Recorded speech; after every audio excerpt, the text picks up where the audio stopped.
บาปไหมจับหมาจับแมวทำหมันฟังคำตอบจากพระพุทธเจ้า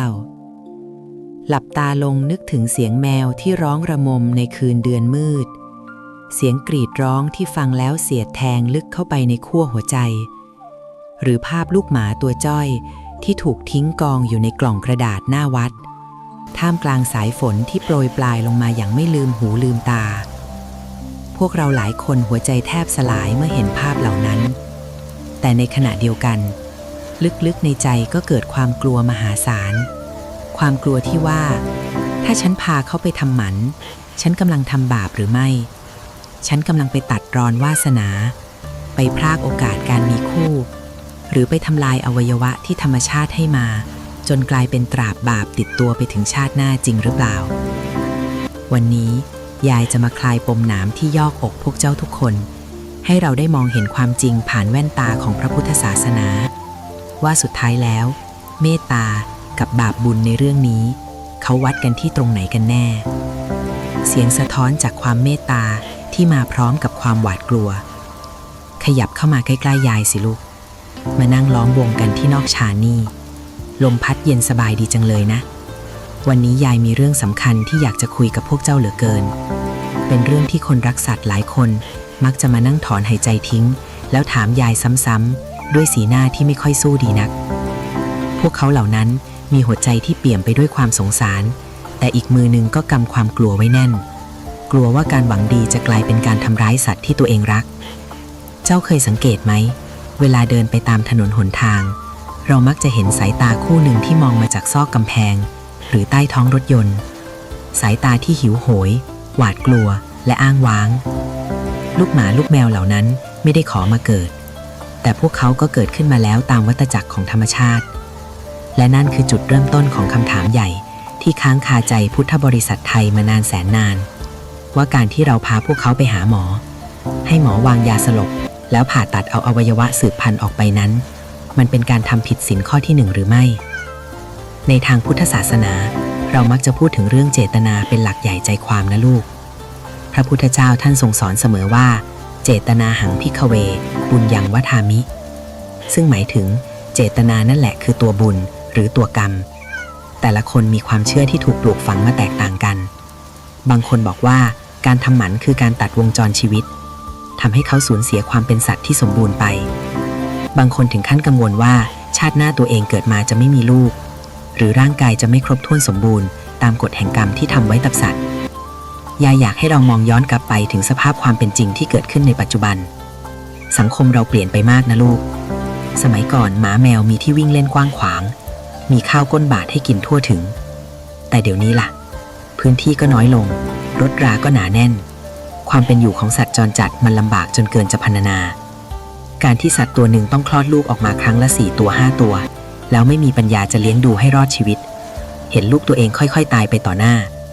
หรือถูกคนใจร้ายทำร้ายเพราะรำคาญเสียงร้องเจ้าว่าความทุกข์แบบนั้นมันยิ่งใหญ่ขนาดไหนกันความกลัวเรื่องบาปกรรมจากการทำหมันมันมักจะเกิดจากการที่เราเอาความรู้สึกของคนไปสวมทับความเป็นจริงของสัตว์เราคิดว่าการไม่มีลูกคือความเศร้าแต่สำหรับสัตว์ที่ต้องใช้ชีวิตรอดไปวันๆการต้องแบกภาระในการเลี้ยงดูลูกในสภาวะที่ไร้อาหารและที่พักพิงมันคือความทุกข์แสนสาหัสยายเห็นมานักต่อนักแล้วคนที่ใจบุญรับเลี้ยงแมวไว้จนเต็มบ้านแต่พอไม่ทำหมันแมวก็แพร่พันธุ์จนล้นบ้านสุดท้ายดูแลไม่ทั่วถึงกลายเป็นแหล่งแพร่เชื้อโรคสัตว์ป่วยตายกันเป็นเบื่อแบบนี้เจตนาตอนแรกคือเมตตาแต่ผลสุดท้ายมันกลับกลายเป็นความทรมานที่อย่างรากลึกแล้วถ้าเราลองเปิดใจฟังเสียงจากหลักธรรมจริงๆล่ะการช่วยระงับเหตุแห่งความทุกข์ที่จะตามมาในอนาคตมันจะนับเป็นบาปได้จริงๆหรือยายอยากให้พวกเจ้าค่อยๆตรองดูว่าระหว่างการปล่อยให้ชีวิตใหม่เกิดมาเพื่อเผชิญกับความตายที่รออยู่ข้างหน้ากับการหยุดต้นเหตุที่จะทำให้ความทุกข์นั้นไม่เกิดขึ้นสิ่งไหนคือทางออกที่เมตตามากกว่ากันเจ้ารู้ไหมว่าในพระไตรปิฎกหรือคำสอนของครูบาอาจารย์สายปฏิบัติท่านมองเรื่องนี้อย่างไรท่านไม่ได้มองเพียงแค่ใบมีดที่กรีดลงบนผิวหนังแต่ท่านมองไปถึงภาพรวมของวงจรทุกข์ที่เรากำลังพยายามจะคลี่คลายมันออกมาให้เบาบางลงเรื่องนี้มันซับซ้อนกว่าที่ตาเห็นนักเพราะมันเกี่ยวพันกับทั้งศีลธรรมและความจริงของโลกที่หมุนไปอย่างรวดเร็วแต่ก็นั่นแหละนะลูกถึงยายจะบอกว่าเจตนาเป็นหลัก แต่ความกังวลลึกๆเกี่ยวกับผลกรรมที่ว่าทำเขาอย่างไรจะได้อย่างนั้นมันก็ยังวนเวียนอยู่ในหัวใช่ไหมล่ะความคิดที่ว่าถ้าเราไปตัดท่อนำไขหรืออันทาของเขาชาติหน้าเราจะอาภัพเรื่องคู่ครองหรือจะกลายเป็นคนพิการทางอวัยวะสืบพันธุ์ความเชื่อเหล่านี้มันมีที่มาที่ไปอย่างไรและพระพุทธเจ้าเคยตรัสถึงเรื่องการดัดแปลงร่างกายสัตว์ไว้บ้างหรือไม่มันน่าคิดนะว่าความกลัวเหล่านี้คือสิ่งที่ขวางกั้นเมตตาที่แท้จริงของเราอยู่หรือเปล่า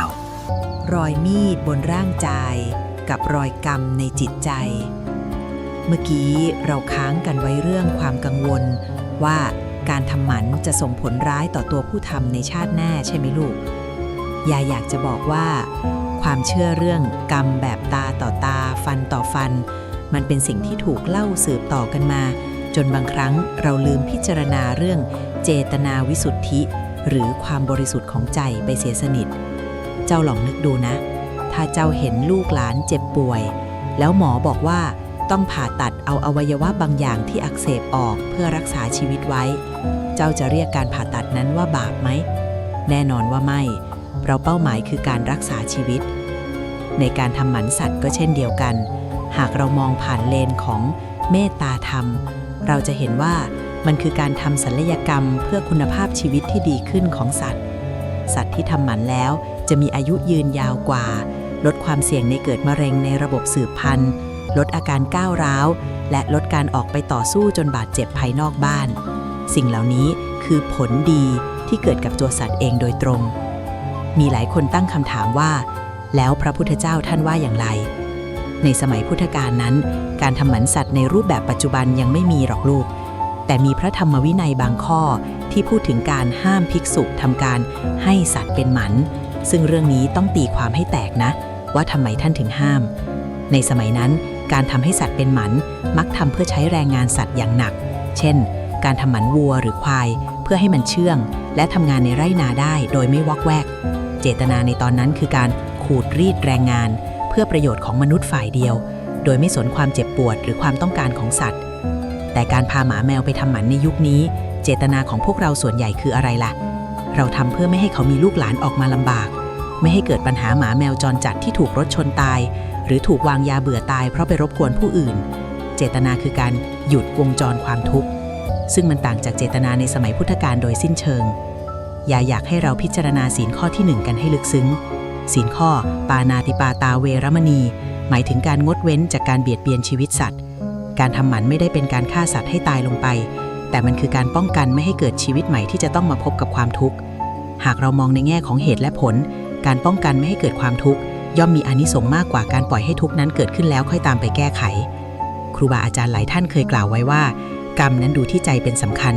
ถ้าใจเราเปี่ยมไปด้วยความสงสารอยากให้เขามีชีวิตที่สงบสุขไม่อยากให้เขาต้องมาทนทุกข์ทรมานกับการแย่งชิงคู่หรือการเลี้ยงลูกที่ยากลำบากใจที่เปี่ยมด้วยเมตตาเช่นนี้ไม่มีทางเป็นทางมาของบาปหนักได้เลย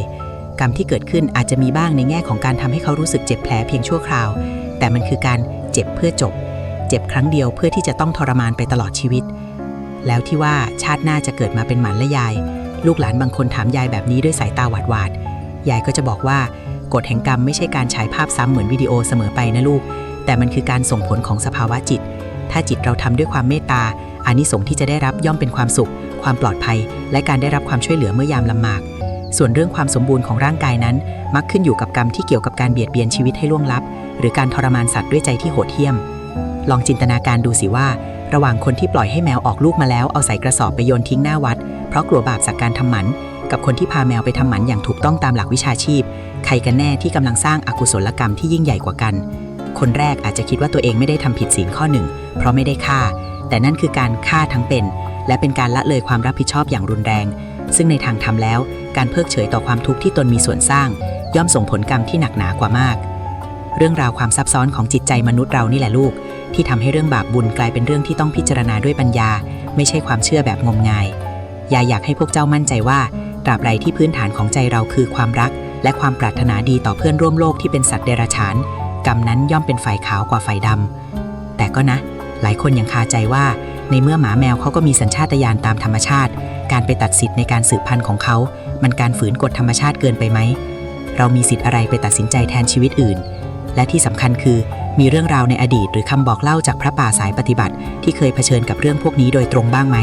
ว่าท่านรับมือกับปัญหาหมาแมวเต็มวัดอย่างไรโดยที่ไม่ให้ผิดศีลเรื่องนี้มันมีแง่มุมที่ลึกซึ้งกว่าที่เราคิดนักลูกเอ๋ยค่อยๆฟังยายนะเรื่องมันยังไม่จบแค่นี้หรอกกรงขังของสัญชาตญาณและความเมตตาที่มองไม่เห็นด้วยตาเปล่าเห็นไหมล่ะลูกที่ยายพูดค้างไว้เมื่อตอนที่แล้วว่าเราชอบเอาความรู้สึกของคนไปตัดสินใจแทนสัตว์เราคิดเอาเองว่าการที่เขาไม่ได้ครองคู่ไม่ได้มีลูกหลานสืบสกุลคือความน่าสงสารคือการไปพรากความสุขสุดยอดของชีวิตเขาไปแต่ในความเป็นจริงของโลกเดรัจฉานนั้นมันต่างจากโลกของมนุษย์เราอย่างสิ้นเชิงนะลูกนะมนุษย์เรามีความรักมีความผูกพันมีการวางแผนครอบครัวแต่สำหรับพวกเขามันคือสัญชาตญาณที่ถูกบงการด้วยฮอร์โมนล้วนๆเลยเชียวล่ะเจ้าลองนึกภาพตามยายนะในช่วงที่สัตว์กำลังติดสัตว์หรือมีอาการอยากผสมพันธุ์ขึ้นมาเนี่ยใจของเขาไม่ได้มีความสุขหรอกนะลูกแต่มันคือความทรมานอย่างที่สุดสภาวะจิตของเขาในตอนนั้นมันว้าวุ่นกระวนกระวายรุ่มร้อนเหมือนมีไฟสุมอยู่ในอกสัตว์ตัวผู้ต้องออกไปต่อสู้ฟัดเหวี่ยงจนหูขาดตาบอดเพียงเพื่อแย่งชิงสิทธิ์ในการผสมพันธุ์ส่วนตัวเมียก็ต้องส่งเสียงร้องระงมไปทั้งคืนจนไม่ได้หลับไม่ได้นอนร่างกายสู้ผอมเพราะความเครียดและแรงขับดันทางชีวภาพที่ควบคุมไม่ได้จะว่าสภาวะแบบนี้คือความสุขจริงๆหรือมันคือกรงขังทางกรรมที่บีบคั้นให้เขาต้องทำตามสัญชาตญาณเพื่อสืบทอดเผ่าพันธุ์ต่อไปเรื่อยๆอย่างไม่มีที่สิ้นสุดยายเคยเห็นแมวตัวหนึ่งที่บ้านเพื่อนบ้านมันร้องคร่ำครวญอยู่เป็นอาทิตย์จนเสียงแหบเสียงแห้งตาที่เคยใสซื่อกลับดุดันและเต็มไปด้วยความเจ็บปวดพอเราพาเข้าไปทำหมันหลังจากที่แผลหายดีแล้วเจ้าเชื่อไหมว่าสายตาคู่เดิมนั้นกลับมาแจ่มใสและสงบลงอย่างเห็นได้ชัดเขาไม่ต้องออกไปเสี่ยงตายหน้าปากซอยไม่ต้องถูกหมาเจ้าถิ่นรุมกัด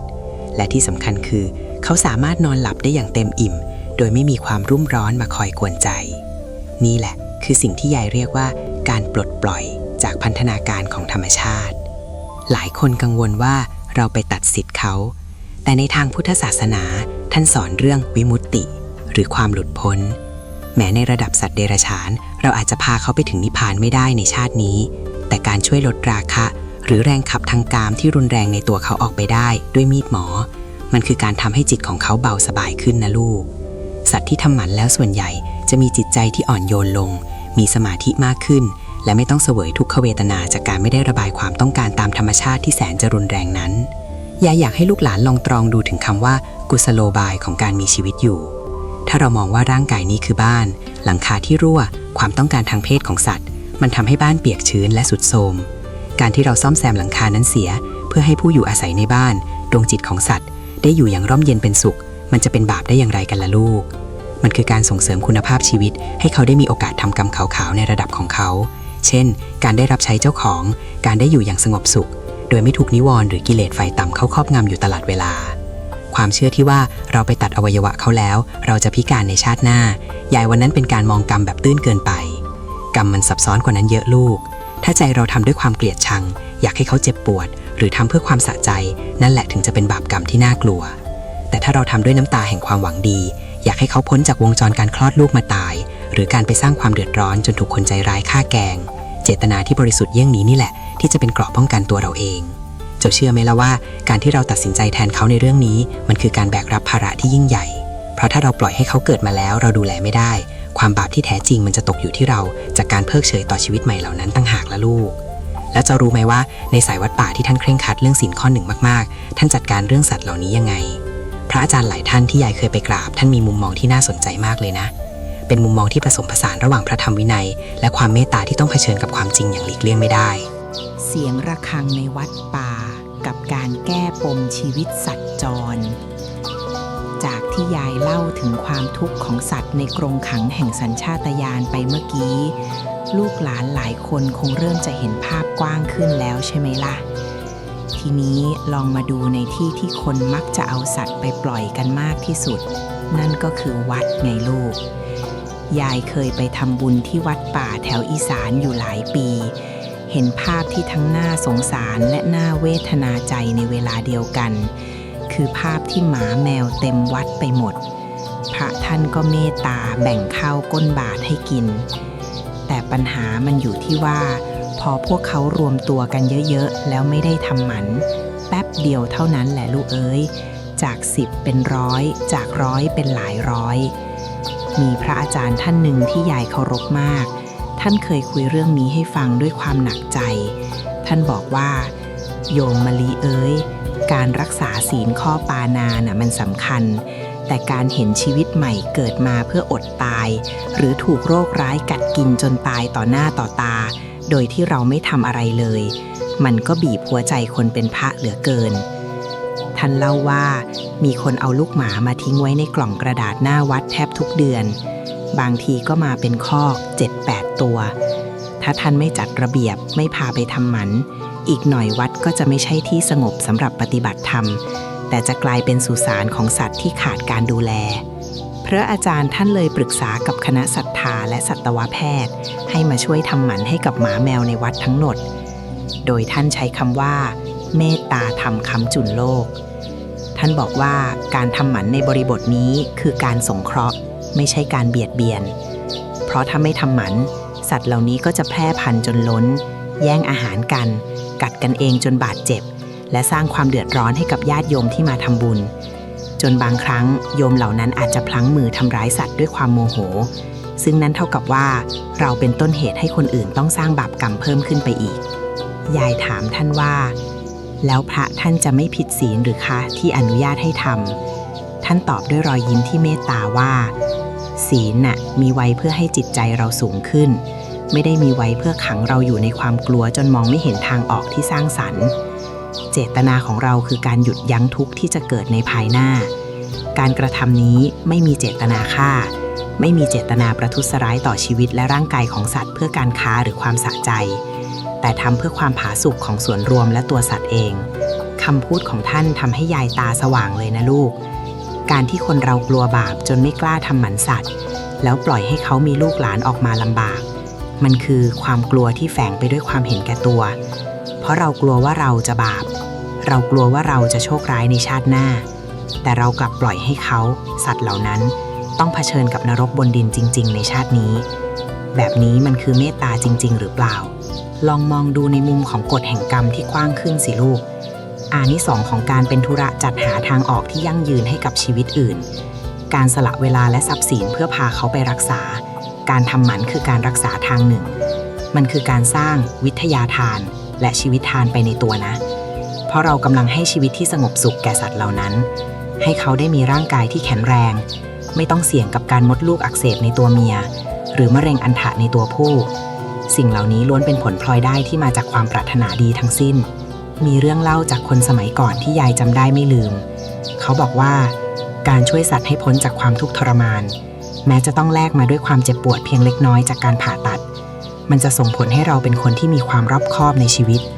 จะทำอะไรก็มักจะมีคนคอยชี้แนะทางออกที่ถูกต้องไม่ติดอยู่ในทางตัน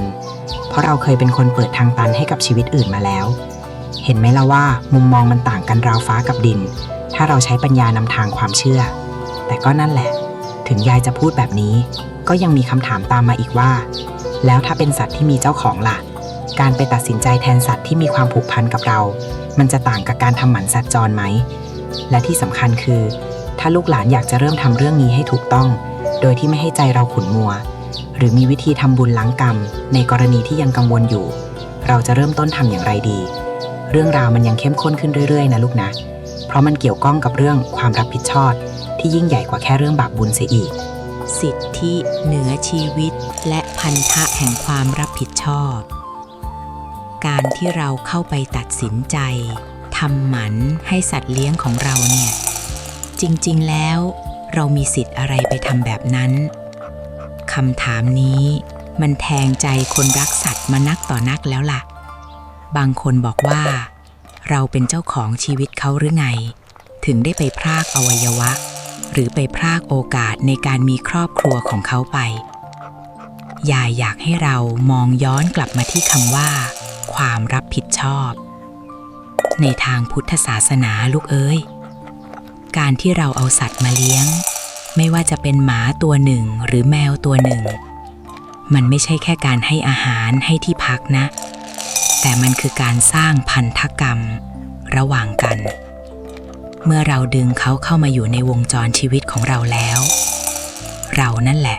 คือผู้ที่ต้องดูแลสุขทุกข์ของเขาไปจนสิ้นอายุไขเจ้าลองนึกดูนะถ้าเราบอกว่า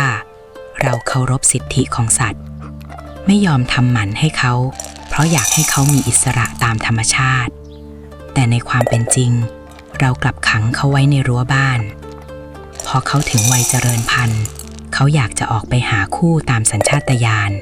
แต่เราก็กั้นเขาไว้เพราะกลัวเขาถูกรถชนหรือกลัวเขาไปกัดกับหมาข้างบ้านแบบนี้ล่ะลูกเรียกว่าเคารพสิทธิหรือเปล่าหรือจริงๆแล้วเรากำลังกักขังเขาไว้ในความทุกข์ที่รุ่มร้อนกว่าเดิมเสียอีกพระพุทธเจ้าท่านสอนเรื่องอหิงสาคือการไม่เบียดเบียนแต่ความหมายของคำว่าไม่เบียดเบียนในโลกของความเป็นจริงมันไม่ได้หมายถึงการอยู่เฉยๆไม่ทำอะไรเลยนะลูกบางครั้งการไม่ทำอะไรเลยนั่นแหละคือการเบียดเบียนที่ร้ายแรงที่สุดยายเห็นมาเยอะแล้วคนที่บอกว่าฉันไม่ทำหมันหรอกฉันกลัวบาปแต่พอแมวออกลูกมาเต็มบ้านเลี้ยงไม่ไหวก็เอาใส่กรงไปวางทิ้งไว้ตามตลาดบ้างตามใต้สะพานบ้างเจ้าลองตรองดูสิว่าระหว่างการพาเขาไปผ่าตัดเจ็บแผลไม่กี่วันกับการปล่อยให้ชีวิตบริสุทธิ์ต้องไปเผชิญโชคชะตาที่โหดร้ายเพียงลำพังกรรมอันไหนมันจะหนักหนากว่ากันในทางธรรมท่านให้ความสำคัญกับผลลัพธ์สุดท้ายที่เกิดจากเจตนาของเราถ้าเจตนาของเราคือการป้องกันไม่ให้เกิดความทุกข์ที่ประเมินค่าไม่ได้ในอนาคตการกระทำนั้นย่อมถูกจัดอยู่ในหมวดกุศลหรือการทำความดีนั่นเองการที่เราเสียสละเงินทองเสียสละเวลาพาเขาไปหาหมอคอยดูแลแผลหลังผ่าตัดนี่คือความเมตตาที่ประกอบไปด้วยปัญญาไม่ใช่เมตตาแบบหลับหูหลับตาที่แฝงไปด้วยความกลัวบาปจนไม่กล้าทำสิ่งที่ควรทำยายอยากให้ลูกหลานลองมองภาพกว้างขึ้นไปอีกนิดเจ้าเคยเห็นหมาแม่ลูกอ่อนที่สู้ผอมจนเห็นซี่โครงไหมตาของมันจะดูหม่นมองและเต็มไปด้วยความกังวลเพราะต้องคอยปกป้องลูกน้อยจากภัยอันตรายรอบตัวต้องออกไปหาอาหารท่ามกลางเสียงขับไล่ของมนุษย์ความทุกข์ระทมของแม่สัตว์เหล่านั้นมันมหาศาลนักนะลูกการที่เราเลือกจะหยุดวงจรนี้ด้วยการทำหมันมันคือการตัดสายใยแห่งความทุกข์ไม่ให้ลุกลามออกไปบางคนอาจจะแย้งยายว่ายายจ๋าแล้วถ้าทำหมันไปแล้วสัตว์เขาเสียใจละที่ไม่มีลูกยายจะบอกให้เอาบุญนะลูกสัตว์เขาไม่ได้คิดแบบคนเขาไม่ได้มีความปรารถนาที่จะสืบทอดนามสกุลหรือมีลูกไว้เลี้ยงตอนแก่หรอกสัญชาตญาณของเขามีไว้เพื่อรักษาเผ่าพันธุ์ตามธรรมชาติเท่านั้นเมื่อเราดับต้นเหตุของฮอร์โมนที่กระตุ้นความต้องการนั้นลงได้จิตใจของเขาก็จะกลับมาอยู่กับปัจจุบันขณะได้อย่างสงบสุขที่สุดเขาจะมีความสุขกับการกินการนอนและการได้รับความรักจากเจ้าของโดยไม่ต้องมีภาระทางร่างกายมาบีบคั้นสิ่งนี้แหละที่ยายเรียกว่าความเมตตาที่แท้จริงคือความเมตตาที่มองเห็นความจริงของธรรมชาติไม่ใช่เมตตาที่เกิดจากความยึดมั่นถือมั่นในตัวตนของเราเองว่าฉันเป็นคนดีฉันไม่ฆ่าสัตว์ฉันไม่ทำบาปเพราะถ้าเรามัวแต่รักษาศีลเพื่อเอาไว้ประดับตัวเองแต่ปล่อยให้ชีวิตอื่นต้องทนทุกข์ทรมานเพราะการรักษาศีลแบบผิดๆของเราแบบนั้นศีลของเรามันก็แค่เปลือกนอกที่ไร้แก่นสารเท่านั้นเองลูกเอ้ยแล้วเจ้ารู้ไหมว่าเรื่องราวของสัตว์ในพระพุทธศาสนานั้นมีแง่มุมที่ลึกซึ้งกว่านี้มากพระพุทธเจ้าท่านทรงเคยเสวยพระชาติเป็นสัตว์ต่างๆมากมายและทุกครั้งท่านจะทรงแสดงให้เห็นถึงหัวใจที่ยิ่งใหญ่กว่าร่างกายที่ห่อหุ้มอยู่เสมอแล้วทัศนะของท่านต่อการดูแลชีวิตที่ต่ำต้อยกว่าเรานั้นจริงๆเป็นอย่างไรและในสมัยโบราณที่ยังไม่มีเครื่องมือแพทย์ทันสมัยแบบนี้ครูบาอาจารย์ท่านมีวิธีสั่งสอนชาวบ้านเรื่องการจัดการประชากรสัตว์อย่างไรไม่ให้ผิดต่อมโนธรรมเรื่องนี้มันมีเงื่อนงำที่น่าสนใจอยู่ในหน้าประวัติศาสตร์และพระไตรปิฎกเชียวละพอเราเริ่มเข้าใจเรื่องเจตนาและความรับผิดชอบแล้วยายอยากจะพาพวกเจ้าเดินทางย้อนเวลากลับไปสักหน่อยไปดูซิว่าในสมัยพุทธกาลหรือในหน้าประวัติศาสตร์อันยาวนานของเรานั้นเขามองเพื่อนร่วมโลกที่เดินสี่ขาเหล่านี้อย่างไรกันบ้างเผื่อเราจะได้คำตอบที่ชัดเจนขึ้นว่าพระพุทธเจ้าท่านทรงวางใจอย่างไรเมื่อต้องเจอกับปัญหาเรื่องการมีอยู่ของชีวิตที่ควบคุมไม่ได้เจ้าต้องเข้าใจก่อนนะลูกว่า ในสมัยโบราณสัตว์กับมนุษย์เราพึ่งพากันอย่างใกล้ชิดมากในพระไตรปิฎกมีเรื่องเล่าเกี่ยวกับสัตว์มากมายไม่ว่าจะเป็นช้างปาริลยกะที่คอยอุปถากพระพุทธเจ้าหรือสุนัขโคสกะที่รักและซื่อสัตย์ต่อพระปัจเจกพุทธเจ้าจนถึงขั้นตรอมใจตายแล้วไปเกิดบนสวรรค์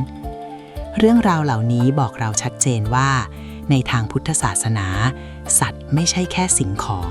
แต่สัตว์คือดวงจิตที่มาเกิดในภพภูมิที่ลำบากกว่าเราเพียงเท่านั้นเองแต่คำถามคือแล้วเรื่องการควบคุมประชากรสัตว์ล่ะ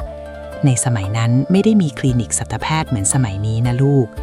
การจัดการกับสัตว์ส่วนใหญ่จึงเป็นไปตามธรรมชาติหรือบางครั้งก็เป็นไปตามความจำเป็นทางกสิกรรมอย่างที่ยายเคยเปรยไว้ว่ามีการห้ามภิกษุทำสัตว์ให้เป็นหมันซึ่งในพระวินัยระบุชัดว่าภิกษุใดทำสัตว์ให้เป็นหมันต้องอาบัติปาจิตตีลูกหลานฟังตรงนี้แล้วอย่าเพิ่งตกใจไปนะว่างั้นพระพุทธเจ้าท่านห้ามนี่นาอย่าอยากให้เราดูเหตุแห่งการบัญญัติให้ดีลูกเอ๋ยในสมัยนั้นการทำสัตว์ให้เป็นหมันมักจะทำเพื่อเปลี่ยนสัญชาตญาณของวัวหรือควายให้มันเชื่องลงให้มันมีแรงทำงานหนักๆได้โดยไม่วอกแวกไปหาสัตว์ตัวเมียหรือทำเพื่อหวังผลกำไรจากการใช้แรงงานที่มากขึ้นโดยไม่สนความเจ็บปวดของสัตว์เจตนาในตอนนั้นมันคือการเบียดเบียนเพื่อผลประโยชน์ส่วนตัวของมนุษย์อย่างแท้จริงแต่ในทางกลับกันพระพุทธเจ้าท่านทรงเน้นย้ำเรื่องความไม่ประมาทและการป้องกันเหตุแห่งทุกข์อยู่เสมอถ้าเรามองด้วยสายตาของยุคปัจจุบันการทำหมันสัตว์เลี้ยงหรือสัตว์จรจัดไม่ได้ทำเพื่อขูดรีดแรงงานเขาแต่ทำเพื่อสงเคราะห์เขาให้พ้นจากความทุกข์ของการเกิดและการตายที่ไร้ความหมายเจตนาเปลี่ยนผลของกรรมก็เปลี่ยนลูกเหมือนกับที่เราให้คุณหมอผ่าตัดเอาไส้ติ่งที่อักเสบของเราออกนั่นแหละมันเจ็บเหมือนกันแต่มันคนละเจตนากับการเอาดาบไปฟันคนอื่นยายเคยอ่านเจอเรื่องราวในอดีตที่ชาวบ้านเขามีความเชื่อเรื่องการทำบุญกับสัตว์ที่ลึกซึ้งมากสมัยก่อนเขาเชื่อกันว่าถ้าเราดูแลสัตว์ให้มีความสุขร่างกายแข็งแรงจิตใจสงบอานิสงส์นั้นจะส่งผลให้เราเป็นคนที่มีความอุดมสมบูรณ์ในชีวิตไม่ขาดแคลนบริวารการทำหมันในมุมมองของปราชญ์ชาวบ้านบางท่านจึงถือเป็นการจัดระเบียบกรรมอย่างหนึ่งคือการไม่ปล่อยให้มีการสร้างชีวิตใหม่ขึ้นมาในสภาวะที่ขาดแคลนบุญกุศลรองรับเจ้าลองนึกภาพนะลูกระหว่างบ้านที่เลี้ยงหมาไว้2ตัวดูแลอย่างดีทำหมันเรียบร้อยหมาทั้ง2ตัวมีจิตใจร่าเริงแจ่มใสมีเวลาปฏิบัติธรรมในแบบของสัตว์คือการอยู่อย่างสงบกับบ้านที่เลี้ยงหมาแบบปล่อยปละละเลยจนมันออกลูกหลานมาเป็น10ตัวทุกตัวแย่งกันกินแย่งกันนอนมีแต่เสียงเห่ากัดกันด้วยความหิวกระหายและรุ่มร้อนใจ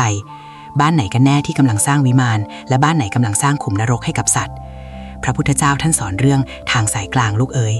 การตึงเกินไปคือการปล่อยให้สัตว์ขยายพันธุ์จนคุมไม่ได้แล้วเกิดทุกข์ตามมาหรือการหย่อนเกินไปคือการเพิกเฉยไม่ดูแลชีวิตที่เกิดมาแล้วทั้ง2 อย่างนี้ไม่ใช่ทางที่ถูกต้องการใช้ปัญญาเข้ามาช่วยจัดการกับปัญหาโลกแตกเรื่องหมาแมวจรจัดนี่แหละคือการปฏิบัติตามหลักธรรมที่แท้จริงยายอยากบอกพวกเจ้าว่าอย่าไปติดกับดักของคำว่าบาปจนลืมคำว่าเมตตาเพราะบาปที่เกิดจากความหลงผิดมันน่ากลัวกว่าการทำสิ่งที่ดูเหมือนจะผิดแต่ทำด้วยใจที่บริสุทธิ์นะลูกความสงสารที่ประกอบด้วยปัญญาจะช่วยให้เราตัดสินใจได้ถูกต้องว่าเราควรจะทำอย่างไรกับชีวิตที่อยู่ตรงหน้าเราแต่มันก็ยังมีประเด็นที่น่าคิดต่อยอดไปอีกนะว่าแล้วถ้าเราทำหมันไปแล้วใจเรายังไม่สงบล่ะเรายังรู้สึกผิดลึกๆอยู่เสมอว่าเราไปทำลายสรีระของเขาเราจะมีวิธีเยียวยาใจของเราและเสริมสร้างบุญกุศลให้กับสัตว์ที่เราพาไปทำหมันได้อย่างไรบ้างและที่สำคัญคือถ้ากรรมมันมีจริงเราจะแก้ปมนี้ให้กลายเป็นบุญกุศลที่ยิ่งใหญ่ได้อย่างไรเรื่องมันยังมีแง่มุมของการแก้กรรมด้วยการสร้างกรรมใหม่ที่ดีกว่าซึ่งยายจะเล่าให้ฟังต่อในครั้งหน้าลูกเอ๋ยค่อยๆซึมซับไปนะการเยียวยามโนธรรมและศิลปะแห่งการวางใจหลังจากที่เราได้ฟังเรื่องราวของเจตนาและมุมมองจากวัดป่ากันไปแล้วยายเชื่อว่าในใจของลูกหลานหลายคนก็ยังแอบมีก้อนความรู้สึกหนักๆถ่วงอยู่ข้างในใช่ไหมล่ะมันคือความรู้สึกผิดที่แฝงตัวอยู่ในคราบของความเมตตาความคิดที่ว่าเราทำดีที่สุดแล้วจริงๆหรือเรากำลังหลอกตัวเองเพื่อที่จะได้ต้องรู้สึกบาปหรือเปล่ายายจะบอกให้ฟังนะลูกในทางพุทธศาสนาท่านสอนเรื่องการรักษาใจเป็นสำคัญที่สุดความเศร้าหมองหรือความกังวลใจ หลังจากที่เราทำกรรมอย่างใดอย่างหนึ่งลงไปนั้นท่านเรียกว่ากุกกุจจะคือความรำคาญใจหรือความกินแหนงแคลงใจซึ่งเจ้าก้อนความรู้สึกนี้แหละลูกเอ้ยมันคือตัวบั่นทอนบุญกุศลที่แท้จริงถ้าเราพาเขาไปทำหมันด้วยเจตนาที่อยากให้เขาพ้นทุกข์แต่พอทำเสร็จเรากลับมานั่งร้องไห้มานั่งกราบขอขมาด้วยความหวาดกลัวว่าชาติหน้าเราจะพิการแบบนั้นใจเรามันก็ตกนรกไปครึ่งค่อนทางแล้วนะลูกลองมองดูในมุมของการรักษาสิเจ้าเวลาที่เราเห็นลูกหลานเจ็บไข้ได้ป่วยแล้วหมอบอกว่าต้องผ่าตัดเนื้อร้ายออกเพื่อรักษาชีวิตไว้เรายินดีทำไหมแน่นอนว่าเราต้องทำเพราะเรามองเห็นผลลัพธ์ที่ยิ่งใหญ่กว่าคือการมีชีวิตอยู่ต่อไปอย่างแข็งแรงการทำหมันสัตว์ในยุคปัจจุบันก็ไม่ต่างกันเลยลูกมันคือการผ่าตัดเพื่อป้องกันเนื้อร้ายที่ชื่อว่าความทุกข์ระทมจากการแพร่พันธุ์ที่ไร้การควบคุมเนื้อร้ายที่ชื่อว่าการแข่งแย่งชิงดีในหมู่สัตว์และเนื้อร้ายที่ชื่อว่าโรคร้ายในระบบสืบพันธุ์อยากให้ลูกหลานลองเปลี่ยนมุมมองดูใหม่แทนที่จะมองว่าเราไปตัดอวัยวะเขาให้มองว่าเรากำลังสละทรัพย์และเวลาของเราเพื่อมอบชีวิตใหม่ที่ราบรื่นกว่าเดิมให้กับเขาเจ้าลองคิดดูนะการที่เจ้าต้องเสียเงินเป็นพันเป็นหมื่นเพื่อพาหมาแมวไปโรงพยาบาลต้องคอยเช็ดแผลคอยป้อนยาคอยประคบประหงมในวันที่เขาเจ็บปวดสิ่งเหล่านี้คือเมตตาบารมีทั้งสิ้นนะลูกมันคือกรรมขาวที่บริสุทธิ์ยิ่งนักพระท่านเคยสอนยายว่ากรรมนั้นเหมือนกับน้ำถ้าเราใส่น้ำสะอาดลงไปเยอะๆเกลือที่มันเค็มคือความเจ็บปวดเล็กน้อยจากการผ่าตัดมันก็จะเจือจางลงไปเองการที่เรากังวลจนใจขุ่นมัวมันเหมือนเราไปกวนตะกอนในน้ำให้มันขุ่นขึ้นมาอีกแทนที่เราจะมานั่งโทษตัวเองอยากให้พวกเจ้าใช้โอกาสนี้ในการแผ่เมตตาให้กับสัตว์เหล่านั้นอย่างแท้จริงบอกเขาด้วยใจที่หนักแน่นว่าที่ฉันทำแบบนี้เพราะฉันรักเธอฉันอยากให้เธออยู่กับฉันไปนานๆอย่างสงบสุขฉันไม่อยากเห็นเธอต้องไปตกระกำลำบากหรือเห็นลูกๆของเธอต้องตายไปต่อหน้าต่อตาเมื่อใจเรานิ่งและมั่นใจในเจตนาแล้วความกลัวบาปมันจะหายไปเองลูกเพราะปัญญามันเข้ามาแทนที่เจ้ารู้ไหมว่าความสงบใจนี่แหละคืออานิสงส์ที่ยิ่งใหญ่ที่สุดใครที่ทำเรื่องนี้ด้วยใจที่สว่างไสวชาติหน้าหรือชาติไหนๆเขาก็จะเป็นคนที่มีความเด็ดขาดมีปัญญาเฉียบแหลมสามารถแก้ปัญหาที่ยากลำบากให้ผ่านพ้นไปได้ด้วยดีเสมอเพราะเขาเคยฝึกที่จะเลือกทางออกที่ถูกต้องที่สุดท่ามกลางความสับสนมาแล้วแต่ก็นะบางคนอาจจะบอกยายว่ายายจ๋าแล้วจะหนูทำไปเพราะทนเสียงรำคาญไม่ได้ล่ะแบบนี้เจตนาหนูมันเห็นแก่ตัวหรือเปล่าเรื่องนี้ก็น่าคิดนะลูกเพราะในความเมตตามันมักจะมีเงาของความต้องการส่วนตัวปนอยู่เสมอแต่มันเป็นความผิดมหันต์เลยหรือเปล่าที่เราอยากให้บ้านเราสงบสุขหรือความสงบสุขของเรากับความสงบสุขของสัตว์มันเป็นเรื่องเดียวกันที่ส่งเสริมกันและกันได้เรื่องนี้มันมีแง่มุมของกรรมทางสังคมที่เราต้องมาขยายความกันต่อว่าการอยู่ร่วมกันอย่างสันติระหว่างคนกับสัตว์นั้นมันต้องแลกมาด้วยอะไรบ้างและความรับผิดชอบร่วมกันในชุมชนมันส่งผลต่อดวงวิญญาณของเราอย่างไรเมตตาสาธารณะกับกุศโลบายแห่งการอยู่ร่วมกันเจ้ารู้ไหมว่าการทำหมันสัตว์ตัวหนึ่งเนี่ยมันไม่ได้ส่งผลแค่กับตัวสัตว์หรือเจ้าของเท่านั้นนะแต่มันส่งผลสะเทือนไปถึงคนทั้งชุมชนเลยเชียวล่ะในทางธรรมท่านเรียกว่าสาธารณประโยชน์หรือการทำบุญเพื่อส่วนรวมซึ่งมีอานิสงส์มหาศาลนักลองหลับตานึกภาพตามยายนะถ้าในหมู่บ้านของเรา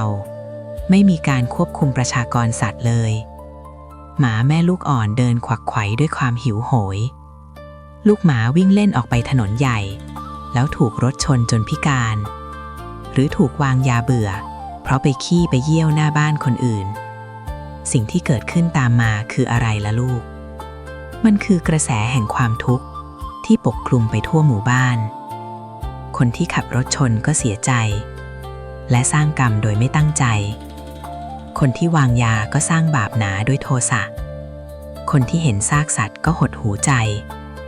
สภาพแวดล้อมที่เต็มไปด้วยความทรมานแบบนี้มันเป็นที่อยู่ของสัตบุรุษไม่ได้หรอกลูกดังนั้นการที่ใครคนหนึ่งลุกขึ้นมาเป็นธุระจัดการทำหมันให้กับสัตว์ในปกครองหรือแม้แต่สัตว์จรจัดหน้าปากซอย นั่นคือการตัดวงจรแห่งโทสะของคนในสังคมนะลูกนะ เจตนาของเขาคือการรักษาสันติภาพไม่ให้ใครต้องมาสร้างบาปเพิ่มเพราะสัตว์เหล่านี้แบบนี้จะไม่เรียกว่าบุญใหญ่ได้ยังไงกันพระพุทธเจ้าท่านทรงยกย่องการทำความดีที่ส่งผลต่อคนหมู่มากเสมอ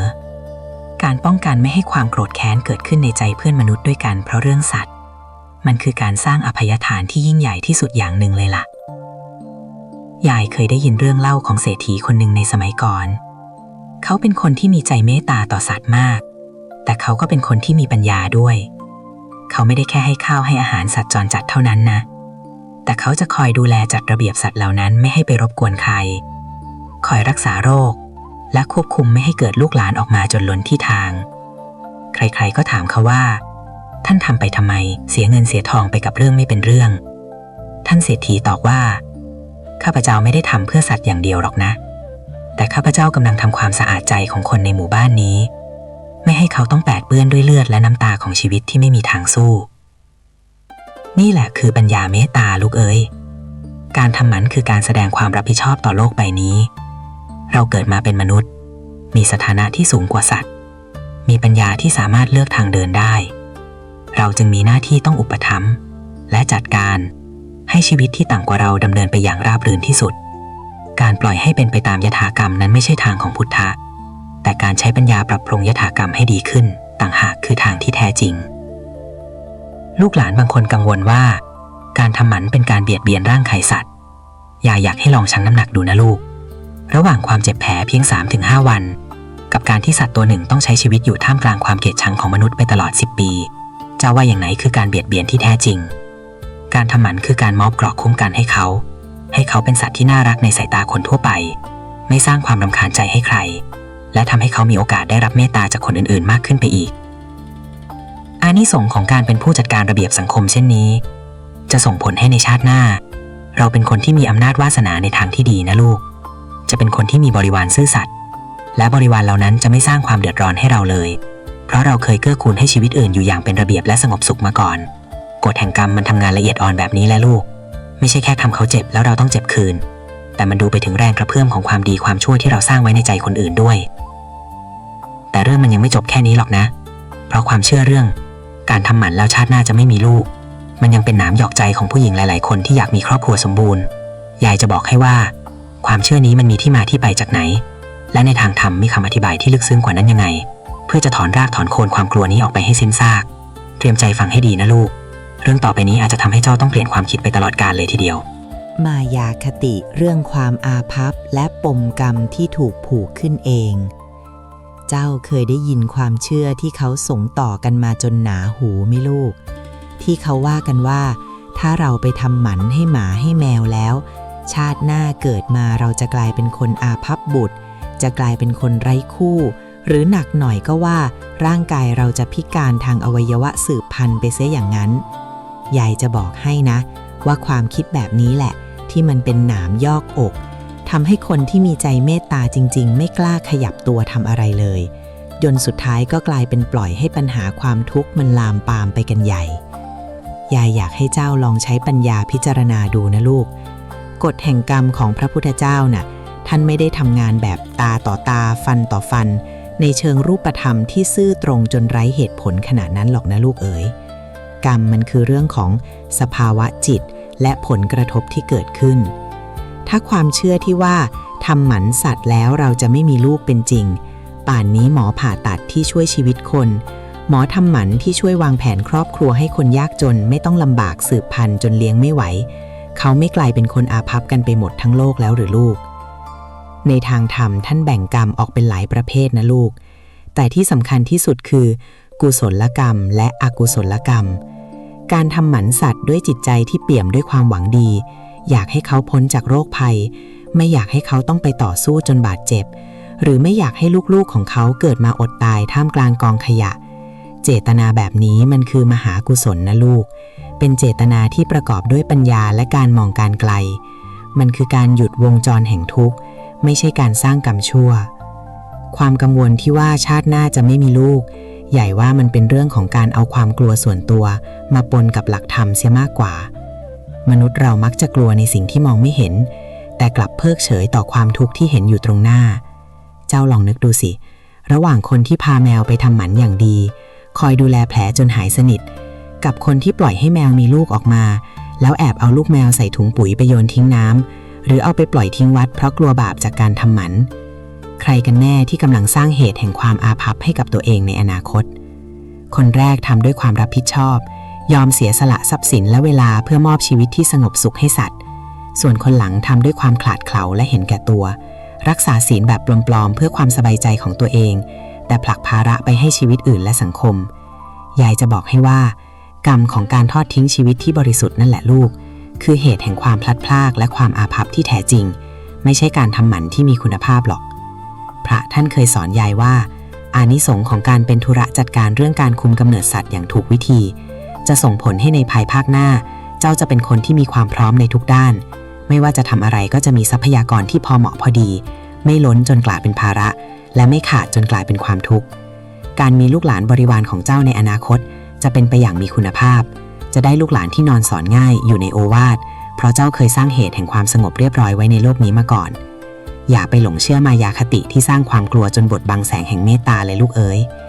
จิตที่ขุ่นมัวด้วยความกังวลนั่นแหละที่จะเป็นตัวขัดขวางบุญกุศลของเจ้าถ้าเจ้าตัดสินใจทำหมันให้เขาแล้ว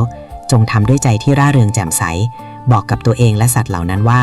นี่คือของขวัญที่ยิ่งใหญ่ที่สุดที่ฉันจะมอบให้เธอได้คือชีวิตที่ปราศจากความรุ่มร้อนทางสัญชาตญาณและชีวิตที่ปลอดภัยจากภัยอันตรายทั้งปวงแต่ก็นั่นแหละนะลูกถึงยายจะพยายามอธิบายเรื่องกรรมขาวกรรมดำอย่างไรบางคนก็ยังติดอยู่ในกับดักที่เรียกว่าความยึดมั่นถือมั่นว่าตัวเองเป็นคนมีศีลธรรมสูงส่งจนไม่ยอมแตะต้องเรื่องเหล่านี้เลยซึ่งจริงๆแล้วมันมีเส้นบางๆขั้นอยู่ระหว่างความเมตตาที่แท้จริงกับความเห็นแก่ตัวที่ซ่อนอยู่ในคราบของความดีเจ้าอยากรู้ไหมว่าพระพุทธเจ้าท่านทรงมีวิธีมองคนประเภทที่นิ่งดูดายต่อความทุกข์เพราะกลัวบาปอย่างไรเรื่องนี้มันจะทำให้เจ้าเห็นความจริงที่น่าตกใจของกิเลสที่แฝงมาในรูปของบุญเลยล่ะเมตตาปลอมหรือทำจริงการถอดหน้ากากผู้ใจบุญเคยเห็นไหมคนที่ชอบทำบุญตักบาตรทุกเช้าพูดจาขะขาดูเป็นคนดีมีศีลธรรมเหลือเกินแต่พอหมาแมวที่ตัวเองเลี้ยงไว้คลอดลูกออกมากลับเอาใส่กล่องไปวางทิ้งไว้ตามใต้ต้นไม้ใหญ่ในวัดหรือแอบเอาไปปล่อยไว้ตามหน้าบ้านคนรวยๆเพราะหวังว่าเขาจะเมตตาโดยที่ปากก็พร่ำบอกว่าฉันทำหมันไม่ลงหรอกมันบาปฉันสงสารมันยายอยากจะถามว่าความสงสารแบบนี้มันคือความสงสารสัตว์หรือสงสารภาพลักษณ์ความดีของตัวเองกันแน่ลูกในทางธรรมท่านเรียกสภาวะแบบนี้ว่าอัตตัฏฐปัญญาคือปัญญาที่เห็นแก่ประโยชน์ส่วนตนหรือเป็นความเมตตาที่มีเงื่อนไขคือฉันจะเมตตาก็ต่อเมื่อมันไม่ทำให้ฉันรู้สึกผิดไม่ทำให้ฉันต้องเสียเงินและไม่ทำให้ฉันรู้สึกว่าตัวเองกำลังทำบาปแต่ผลลัพธ์ที่ตามมาคือชีวิตเล็กๆเหล่านั้นต้องไปผจญกรรมอย่างโดดเดี่ยวแบบนี้ท่านไม่เรียกว่าเมตตาหรอกลูกท่านเรียกว่าโมหะหรือความหลงผิดที่น่าเวทนานักพระพุทธเจ้าท่านทรงสอนเรื่องอนุเคราะห์หมายถึงการเข้าไปช่วยเหลือเกื้อกูลตามกำลังที่พึงมีการที่เราเห็นปัญหาอยู่ตรงหน้าว่าถ้าสัตว์กลุ่มนี้ขยายพันธุ์ต่อไปความทุกข์จะทวีคูณแต่เรากลับเลือกที่จะนิ่งเฉยเพื่อรักษาความบริสุทธิ์ของศีลของเราเองไว้อย่างเหนียวแน่นนั่นไม่ใช่ลักษณะของผู้มีปัญญาเลยลูกมันเหมือนคนเห็นไฟกำลังไหม้บ้านคนอื่นแต่ไม่ยอมช่วยดับเพราะกลัวว่าน้ำที่สาดไปจะไปโดนแมลงตายแล้วตัวเองจะผิดศีลข้อปานาเจ้าว่าคนแบบนี้คือคนใจบุญจริงๆหรือเปล่าเมตตาที่แท้จริงมันต้องมาพร้อมกับความเด็ดเดี่ยวและความกล้าหาญนะลูกกล้าที่จะแบกรับความรับผิดชอบกล้าที่จะมองความจริงว่าความเจ็บปวดเพียงเล็กน้อยจากการผ่าตัดมันเทียบไม่ได้เลยกับความรุ่งเรืองของชีวิตที่สัตว์จะได้สืบไปยายเคยเห็นหมาจรจัดตัวหนึ่งที่ถูกคนพาไปทำหมันหลังจากนั้นเขากลายเป็นหมาที่ใจดีขึ้นไม่ดุร้ายไม่ต้องออกไปเสี่ยงกับการถูกรถทับเพราะมัวแต่วิ่งตามตัวเมียเขามีชีวิตที่ยืนยาวและมีความสุขอยู่หน้าเซเว่นจนแก่ตายไปเอง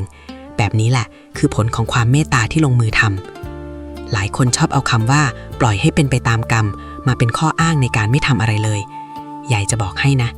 กรรมน่ะมันมี2 ส่วนคือกรรมเก่ากับกรรมใหม่การที่เขาได้มาเกิดเป็นหมาเป็นแมวนั่นคือกรรมเก่าของเขาที่เขาต้องชดใช้แต่การที่เขาได้มาเจอกับเจ้าได้มาอยู่ภายใต้การดูแลของเจ้านั่นคือกรรมใหม่ที่เขากำลังสร้างร่วมกับเจ้า ถ้าเจ้าเลือกที่จะเป็นกัลยาณมิตรให้เขาด้วยการจัดการชีวิตให้เขาอยู่อย่างเป็นสุขไม่เป็นภาระต่อสังคมนั่นคือเจ้ากำลังช่วยเขาตัดกรรมเก่าและสร้างกรรมใหม่ที่ดีให้กับเขาเจ้าลองพิจารณาคำว่าอนุกัมปาหรือความห่วงใยดูสิลูกความห่วงใยที่แท้จริงคือการปรารถนาให้เขาพ้นทุกข์การทำหมันคือเครื่องมืออย่างหนึ่งในยุคปัจจุบันที่ใช้ในการดับทุกข์ได้จริงและเห็นผลที่สุดใครที่กล้าตัดสินใจทำเรื่องนี้ด้วยใจที่ปรารถนาดียายบอกเลยว่าอานิสงส์มันสูงกว่าการทำบุญด้วยเงินทองมหาศาลเสียอีกเพราะมันคือการให้ชีวิตที่สงบสุขแก่เพื่อนร่วมโลกความเมตตาที่ถูกต้องจะไม่ทำให้เรากลัวบุญกลัวบาปจนไม่กล้าทำความดีแต่มันจะทำให้เรามีพลังที่จะเลือกทางที่เจ็บน้อยที่สุดแต่ได้ผลดีที่สุดสำหรับทุกฝ่ายเจ้าอย่าไปเป็นคนใจบุญประเภทที่รักษาแต่เปลือกนอกแต่ข้างในยังเต็มไปด้วยความกลัวและความเห็นแก่ตัวเลยนะลูกจงเป็นคนใจบุญที่มึนเปื้อนงานแต่ใจสะอาดบริสุทธิ์นั่นแหละถึงจะเป็นทางของพระพุทธเจ้าแท้ๆขันธ์ห้าของสัตว์กับความเมตตาที่มาพร้อมใบมีดหมอยายอยากให้เจ้าลองมองการทำหมันในแง่ของการดูแลรูปขันธ์หรือร่างกายของเขาสิหลายคนชอบมองว่าการทำหมันคือการไปทำลายร่างกายเขาให้พิการแต่ยายกลับมองตรงกันข้ามเลยนะลูกในทางธรรมท่านสอนเรื่องการรักษาโรคภัยไข้เจ็บเป็นบุญใหญ่การพาเขาไปหาหมอเพื่อทำหมันน่ะเจ้ารู้ไหมว่ามันคือการให้ชีวิตใหม่ในร่างเดิมอย่างแท้จริงเลยเชียวล่ะเจ้าเคยเห็นแมวตัวเมียที่อายุเยอะๆแล้วไม่ได้ทำหมันไหมลูก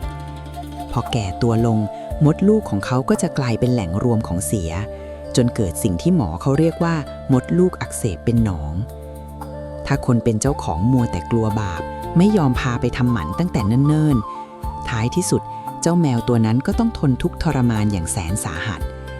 หนองมันจะกัดกินจากข้างในจนเขาต้องตายไปอย่างทรมานจะว่าการปล่อยให้เขาตายเพราะความกลัวบาปของเรากับการพาเขาไปผ่าตัดตั้งแต่วันที่เขาแข็งแรงสิ่งไหนคือความเมตตาที่พระพุทธเจ้าท่านจะทรงอนุโมทนามากกว่ากันในพระธรรมวินัยพระพุทธเจ้าท่านทรงอนุญาตให้ภิกษุรับการรักษาโรคแม้กระทั่งการผ่าตัดหรือการใช้ยาที่มีความรุนแรงหากเพื่อรักษาชีวิตไว้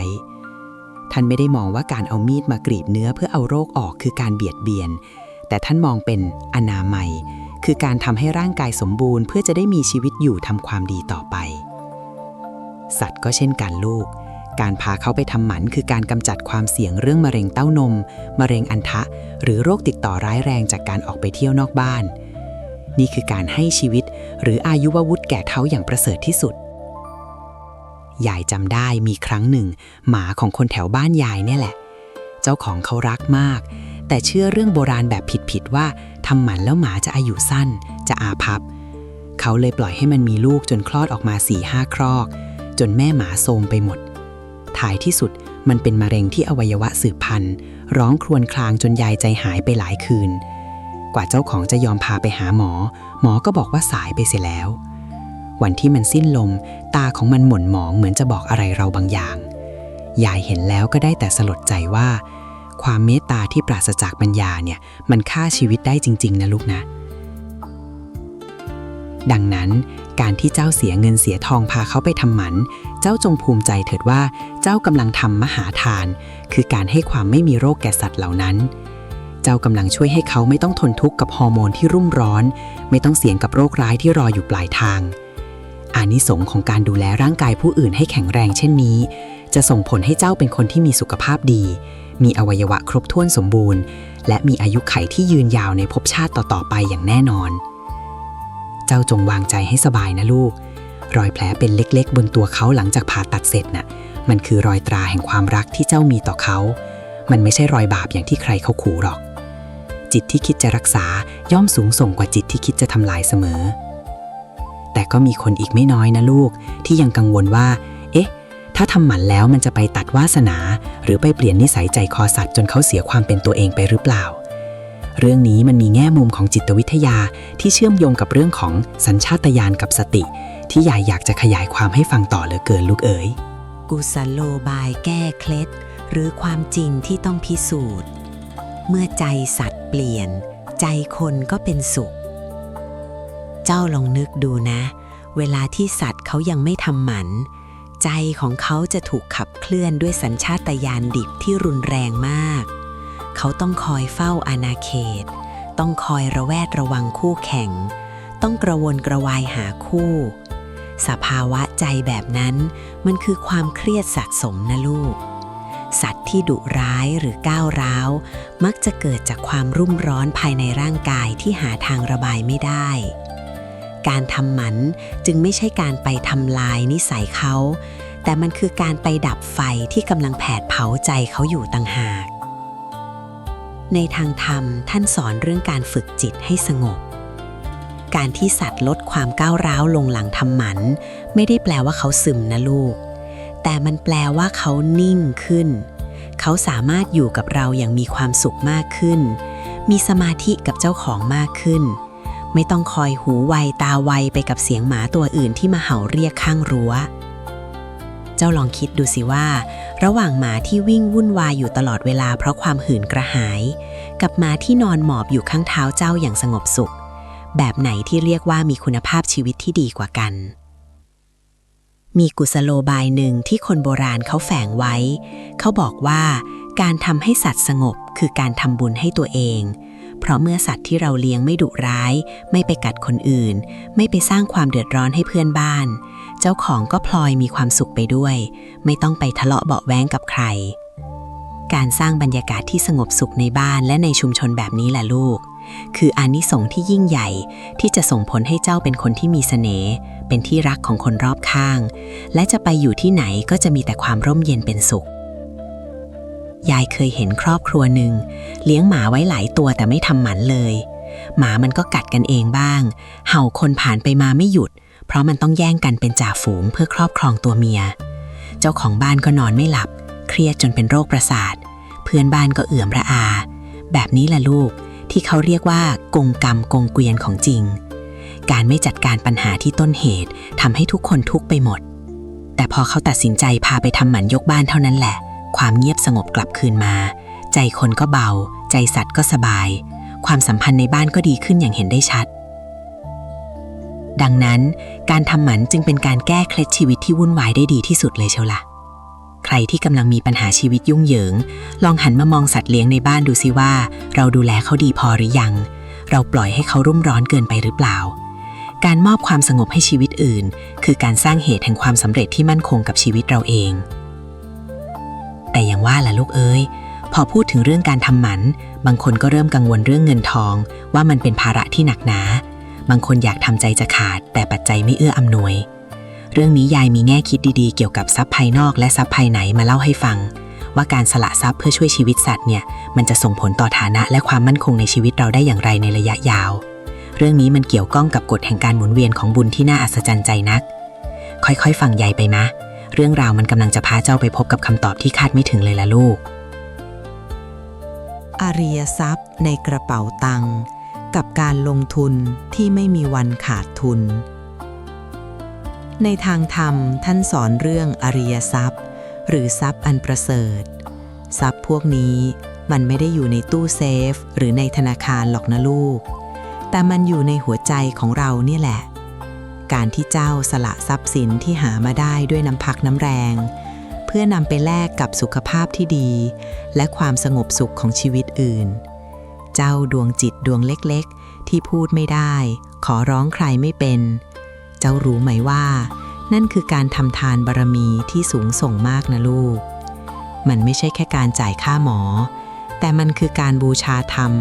ด้วยการสละความตระหนี่ทีเหนียวในใจเราออกไปเจ้าลองนึกภาพตามยายนะคนเราบางคนยอมเสียเงินหลายหมื่นหลายแสนไปกับเครื่องประดับหรูหรา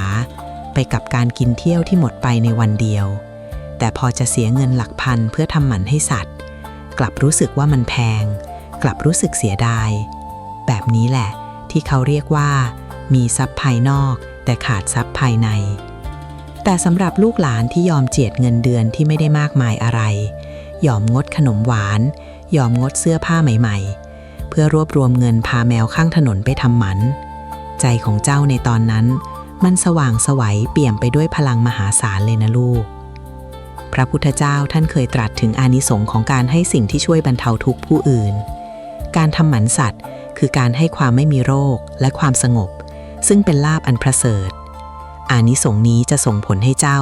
เป็นคนที่ไม่ขัดสนเรื่องทรัพย์สินเงินทองในอนาคตเพราะเจ้าเป็นคนที่มีใจกว้างต่อเพื่อนร่วมโลกกฎแห่งกรรมมันแปลกนะลูกยิ่งเราให้ในสิ่งที่จำเป็นต่อชีวิตอื่น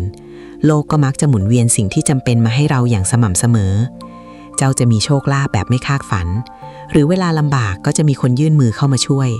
เหมือนกับที่เจ้าเคยยื่นมือไปช่วยเจ้าสีขาเหล่านั้นนั่นแหละ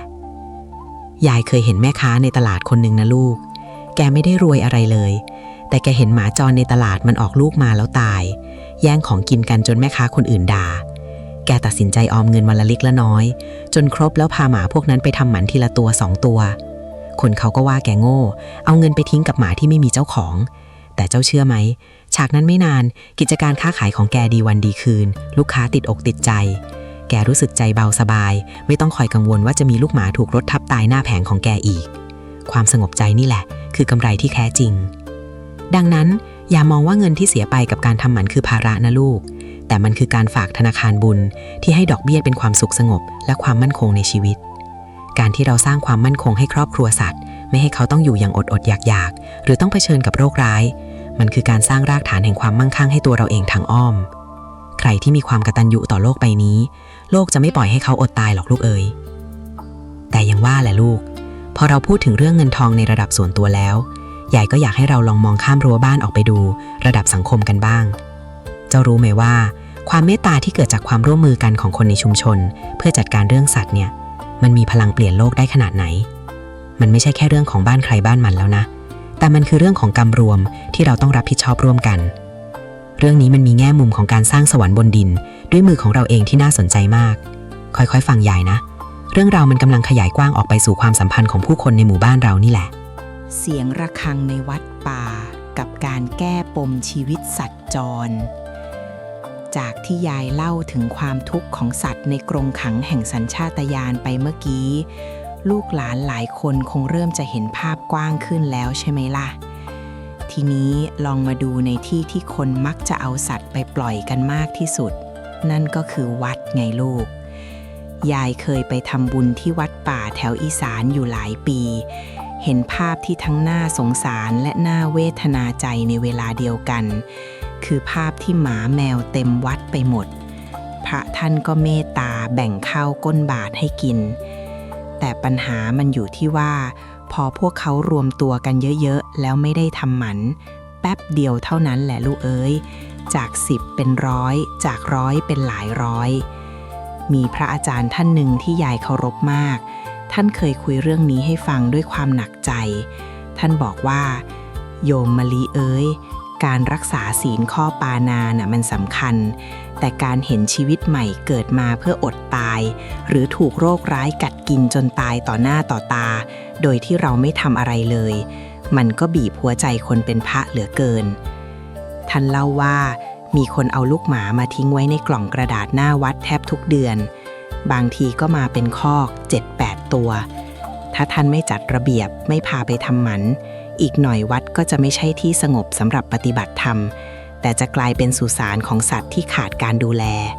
พระอาจารย์ท่านเลยปรึกษากับคณะศรัทธาและสัตวแพทย์ให้มาช่วยทำหมันให้กับหมาแมวในวัดทั้งหมดโดยท่านใช้คำว่าเมตตาธรรมค้ำจุนโลก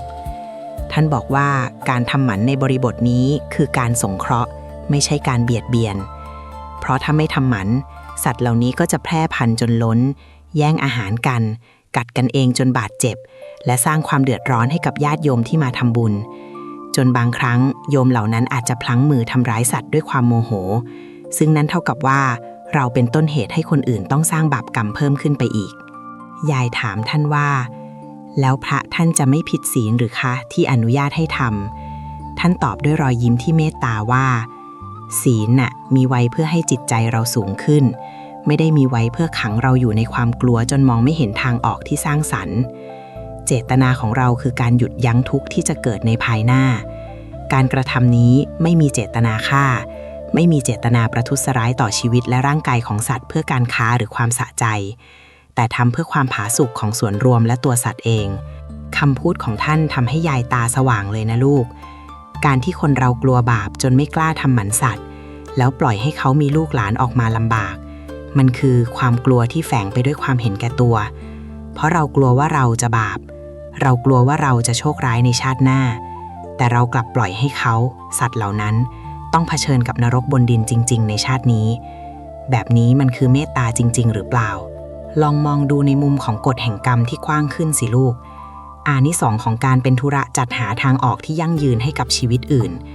การสละเวลาและทรัพย์สินเพื่อพาเขาไปรักษาการทำหมันคือการรักษาทางหนึ่งมันคือการสร้างวิทยาทานและชีวิตทานไปในตัวนะเพราะเรากำลังให้ชีวิตที่สงบสุขแก่สัตว์เหล่านั้นให้เขาได้มีร่างกายที่แข็งแรงไม่ต้องเสี่ยงกับการมดลูกอักเสบในตัวเมียหรือมะเร็งอัณฑะในตัวผู้สิ่งเหล่านี้ล้วนเป็นผลพลอยได้ที่มาจากความปรารถนาดีทั้งสิ้นมีเรื่องเล่าจากคนสมัยก่อนที่ยายจำได้ไม่ลืมเขาบอกว่า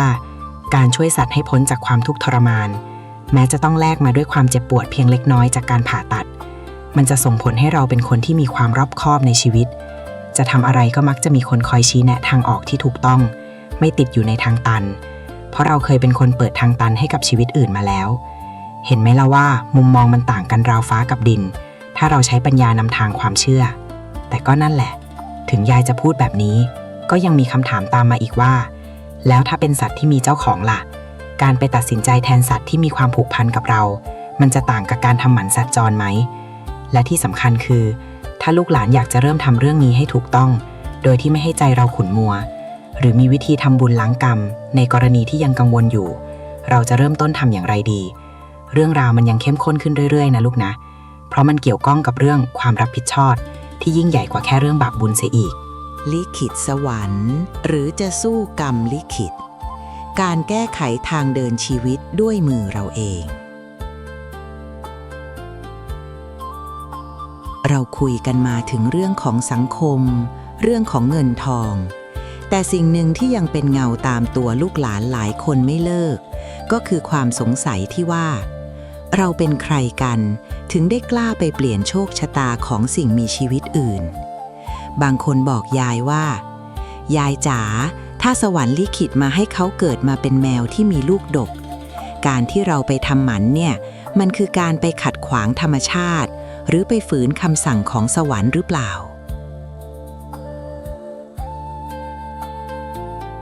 ยายฟังแล้วก็ได้แต่ถอนหายใจด้วยความเอ็นดูนะลูกเอ๋ยเจ้าต้องเข้าใจคำว่าลิขิตในทางพุทธศาสนาให้ดีก่อนนะในธรรมะของพระพุทธเจ้าไม่มีสิ่งที่เรียกว่าพรหมลิขิตแบบที่ว่าทุกอย่างถูกกำหนดไว้แล้วจนแก้ไขไม่ได้แต่ท่านสอนเรื่องกรรมลิขิตซึ่งหมายถึงการกระทำของเรานี่แหละที่เป็นตัวกำหนดทิศทางของชีวิตถ้าทุกอย่างถูกกำหนดไว้ล่วงหน้าจนเปลี่ยนไม่ได้แล้วคนเราจะปฏิบัติธรรมไปเพื่ออะไรล่ะลูกเราจะพยายามทำดีไปเพื่ออะไรในเมื่อทุกอย่างมันถูกขีดเส้นไว้หมดแล้ว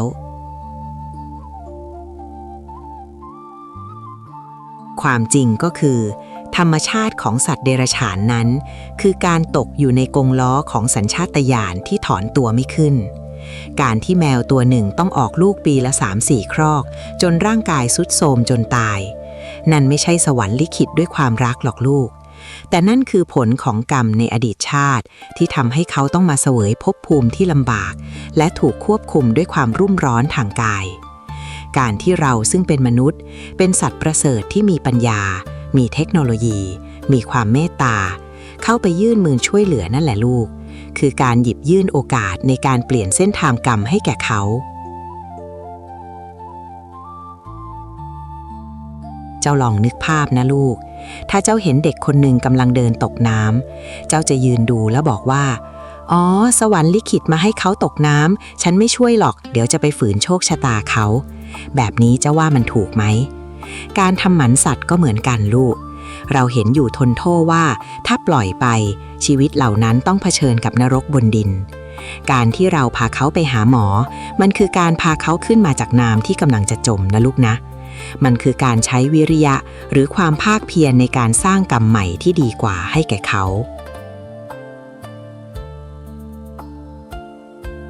พระพุทธเจ้าท่านทรงยกย่องคนผู้ไม่ยอมสยบต่อโชคชะตาแต่ใช้ปัญญาแก้ไขปัญหาการทำหมันคือการแสดงออกถึงภูมิปัญญาของมนุษย์ที่ต้องการจะยกระดับคุณภาพชีวิตของสัตว์ประเสริฐ ไม่ใช่การไปท้าทายสวรรค์แต่เป็นการทำหน้าที่ของกัลยาณมิตรต่อเพื่อนร่วมโลกอย่างดีที่สุดจงภูมิใจเถิดว่ามือของเจ้าที่โอบอุ้มเขาไปส่งที่สถานพยาบาลคือมือที่กำลังเขียนบทชีวิตใหม่ที่สงบสุขกว่าเดิมให้แก่เขา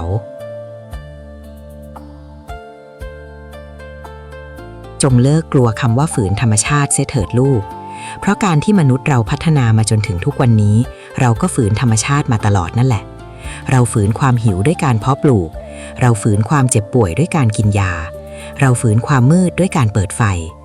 การทำหมันสัตว์ก็คือหนึ่งในการฝืนความทุกข์เพื่อไปหาความสุขที่ยั่งยืนกว่าใครที่ทำแบบนี้ด้วยความเข้าใจชาติหน้าเกิดมาเจ้าจะเป็นคนที่มีสิทธิอำนาจในการตัดสินใจชีวิตตัวเองได้ดีเยี่ยมจะไม่มีใครมาบังคับขู่เข็นให้เจ้าต้องทำในสิ่งที่ไม่อยากทำเพราะเจ้าเคยให้อิสรภาพทางกายแก่ผู้อื่นมาแล้วนั่นเองแต่เรื่องมันก็น่าคิดนะลูกพอเราตัดสินใจจะทำกรรมดีด้วยการพาเขาไปทำหมันแล้วเนี่ยขั้นตอนหลังจากนั้นมันก็มีความกังวลตามมาอีกเรื่องร่างกายของเขาที่ต้องพักฟื้นเจ้าจะดูแลเขาอย่างไรให้ใจเราไม่เป็นทุกข์และเขาเองก็เจ็บน้อยที่สุดความละเอียดอ่อนในการดูแลชีวิตหลังจากใบมีดแห่งเมตตาได้ทำงานเสร็จสิ้นลงแล้วนี่แหละคือบทเรียนสำคัญของการปฏิบัติธรรมในชีวิตจริงที่ยายอยากจะขยี้ให้ฟังในตอนต่อไปการเยียวยาด้วยรักและการปฏิบัติธรรมผ่านการพยาบาลเมื่อกี้เราคุยเรื่องการเปลี่ยนลิขิตชีวิตไปแล้วนะลูกทีนี้พอเราพาเข้าไปถึงมือหมอผ่านขั้นตอนการผ่าตัดมาเรียบร้อยแล้วเนี่ยแหละคือช่วงเวลาที่หัวใจของเจ้าจะได้ปฏิบัติธรรมของจริงช่วงที่เจ้าพาเขากลับมาบ้านเห็นเขาเดินโอนเอนเพราะฤทธิ์ยาสลบเห็นเขามีแผลเล็กๆอยู่ที่ท้องใจเจ้ามันจะวูบไหวใช่ไหมล่ะความรู้สึกผิดมันจะพยายามจะแทรกตัวเข้ามาทันทีฉันทำถูกไหมนะเขาจะเจ็บมากไหมเขาจะเกลียดฉันหรือเปล่า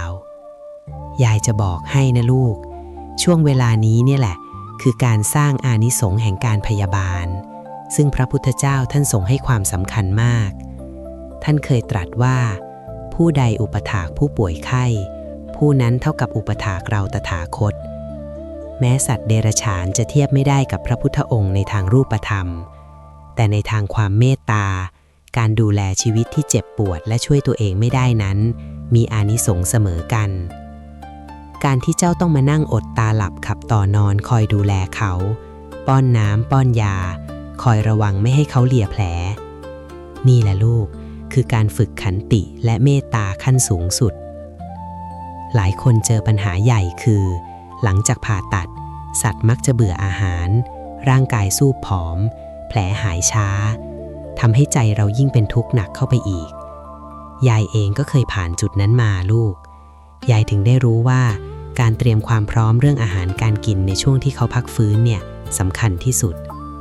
ยายมักจะแนะนำลูกหลานเสมอว่าในช่วงที่เขาอ่อนแอเราต้องให้สิ่งที่ดีที่สุดและกินง่ายที่สุดเพื่อให้ร่างกายเขาฟื้นตัวได้ไวเจ้าลองมองหาผลิตภัณฑ์อาหารเหลวสูตรเข้มข้นที่สกัดจากธรรมชาติเพื่อการพักฟื้นมาติดบ้านไว้สิลูกนะสินค้าแบบนี้มันเกิดมาเพื่อแก้ปัญหาใจคนเลี้ยงโดยเฉพาะเลยล่ะเพราะมันเป็นสารอาหารที่ดูดซึมง่ายไม่ต้องเคี้ยวช่วยกระตุ้นภูมิคุ้มกันและช่วยให้แผลจากการผ่าตัดสมานตัวได้เร็วขึ้นเป็นเท่าตัวเมื่อสัตว์ได้รับสารอาหารที่ถูกต้องเขาก็จะไม่ซึมไม่เจ็บปวดนานพอเขาเริ่มกลับมาลุกขึ้นเดินได้ไวมีท่าทางร่าเริงแจ่มใสความกังวลในใจของเจ้าที่ว่าทำบาปหรือเปล่ามันจะหายวับไปกับตาเลยลูกเพราะผลลัพธ์ที่เห็นอยู่ตรงหน้าคือเขามีความสุขขึ้นจริงๆการเลือกสิ่งที่ช่วยให้เขาหายป่วยไวๆก็คือการทำบุญต่อยอดนะลูกนะเหมือนเราทำบุญให้คนไข้ได้ยาดีนั่นแหละเมื่อเขาฟื้นตัวเร็วเจ้าก็ไม่ต้องเครียดสัตว์ก็ไม่ต้องทรมานนี่คือการบริหารจัดการความเมตตาให้มีประสิทธิภาพที่สุดอานิสงส์ของการเป็นพยาบาลผู้รู้ใจสัตว์เช่นนี้จะส่งผลให้เจ้าเป็นคนที่มีคนคอยดูแลเอาใจใส่ยามเจ็บไข้จะได้เจอหมอดียาดีและได้รับความช่วยเหลือที่ถูกจุดเสมอเพราะเจ้าเคยละเอียดอ่อนต่อความทุกข์ทางกายของชีวิตอื่นมาก่อนจำไว้นะลูก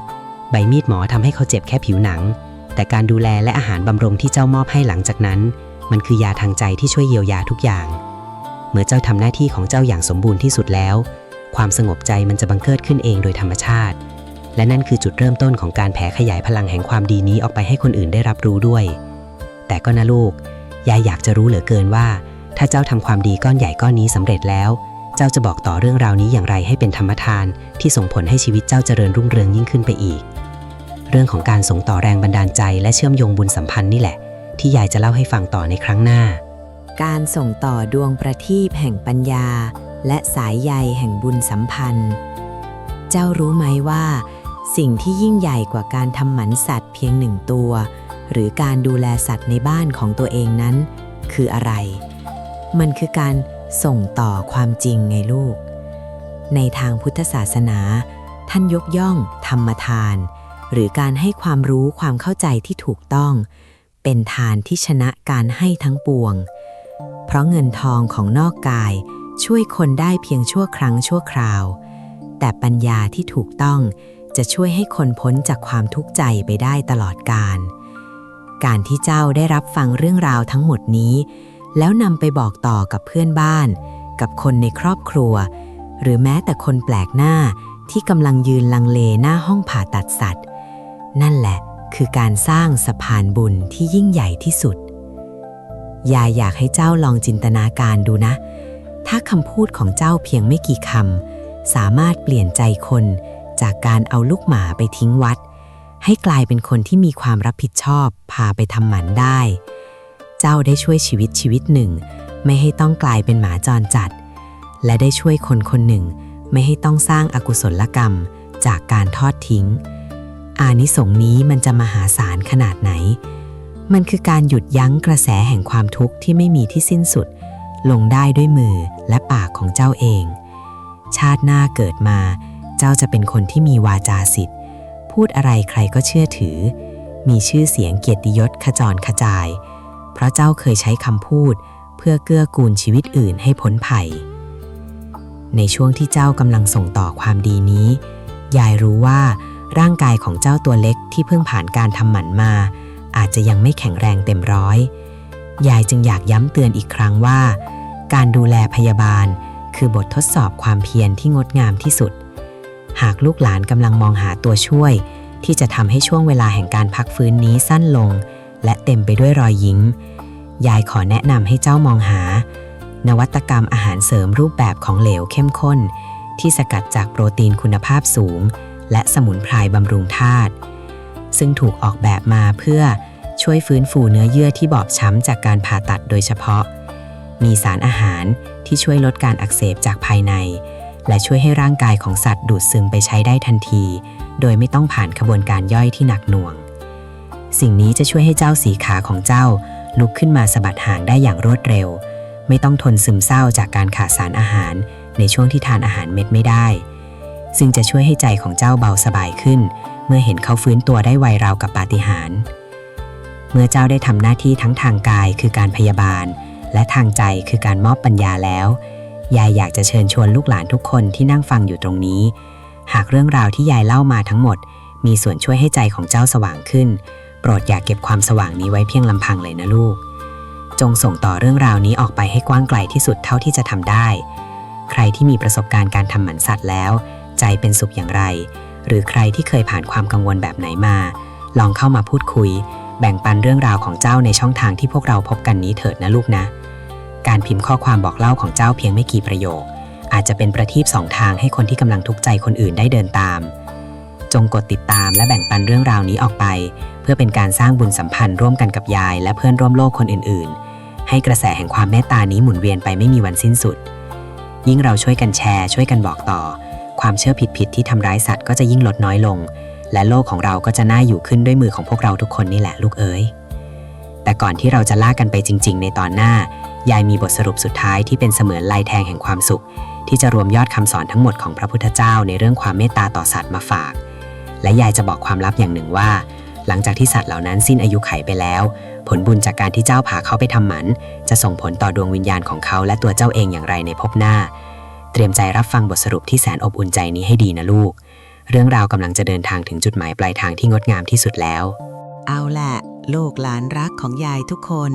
ขยับเข้ามาล้อมวงให้ชิดกว่าเดิมอีกนิดนะลมเย็นๆยามเย็นพัดโบกสะบัด ราวกับธรรมชาติกำลังร่วมอนุโมทนาในปัญญาที่พวกเราได้ร่วมกันพิจารณามาตลอดทั้ง 18 ตอนนี้ ยายมองเห็นใบหน้าที่อิ่มเอิบของพวกเจ้าแล้ว ยายก็ชื่นใจนัก ความสงสัยที่เคยเป็นเมฆหมอกบังตา ตอนนี้มันได้สลายไปกลายเป็นท้องฟ้าที่แจ่มใสแล้วใช่ไหมลูก คำถามที่ว่าทำหมันสัตว์บาปไหม ยายเชื่อว่าตอนนี้คำตอบมันไม่ได้อยู่ที่คำพูดของใครคนใดคนหนึ่งแล้ว แต่มันอยู่ที่ใจที่มีสัมมาทิฏฐิของพวกเจ้าทุกคน พระพุทธเจ้าท่านไม่ได้ทรงสอนให้เราติดอยู่ในตัวอักษรหรือกฎระเบียบที่ไร้จิตวิญญาณ แต่ท่านทรงสอนให้เราใช้มหาเมตตาควบคู่ไปกับมหาปัญญา การทำหมันสัตว์คือเครื่องพิสูจน์ว่า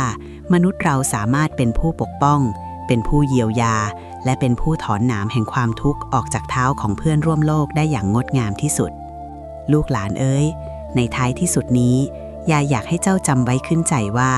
ร่างกายนี้ไม่ว่าจะเป็นของคนหรือของสัตว์มันเป็นเพียงเรือนจำชั่วคราวของดวงวิญญาณที่ยังต้องเวียนว่ายตายเกิดการที่เจ้าช่วยลดภาระทางร่างกายช่วยลดความรุ่มร้อนของกิเลสสัญชาตญาณและช่วยป้องกันไม่ให้ดวงวิญญาณใหม่ต้องมาตระเวนรับกรรมในภพภูมิเดรัจฉานที่แสนลำบาก